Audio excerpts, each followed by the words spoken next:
Alors, nous sommes venus vous parler du portrait de Dorian Gray d'Oscar Wilde. Le roman, vous savez que c'est un roman, son unique roman, et nous avons décidé d'en faire une pièce, voilà, une pièce de théâtre. Et nous jouons actuellement à la Comédie des Champs-Élysées, tous les soirs jusqu'au 30 juillet, 31 juillet même peut-être, et peut-être plus encore, enfin voilà, tout dépend de vous. Arnaud Denis incarne Dorian Gray, le rôle titre, qui est un rôle qui est un fantasme, qui est un mythe, on va dire, c'est devenu un mythe aujourd'hui. Le roman est connu dans le monde entier. Le mythe de Dorian Gray est presque plus connu encore que le roman. Et nous avons décidé également d'en faire une pièce, un classique, de faire de ce roman, enfin non seulement une pièce, mais une des meilleures pièces d'Oscar Wilde. Voilà, c'est notre ambition. Et nous essayons tous les soirs de l'améliorer le spectacle d'ailleurs. Et nous sommes assez contents, assez fiers de notre travail, de notre résultat, et nous aimerions le partager avec vous.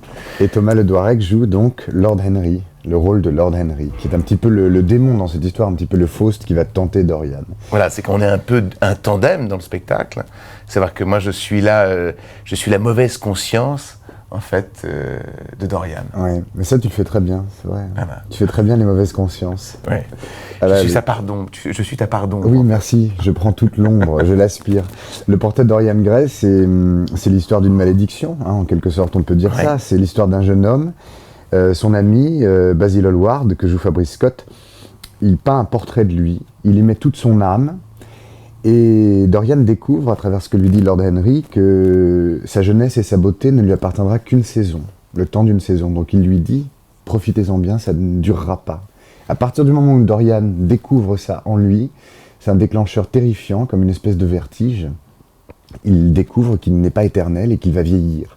Et il fait un vœu secret, c'est de vendre son âme au diable, en quelque sorte, pour que ce soit l'inverse, que ce soit le tableau qui vieillisse, et non pas lui.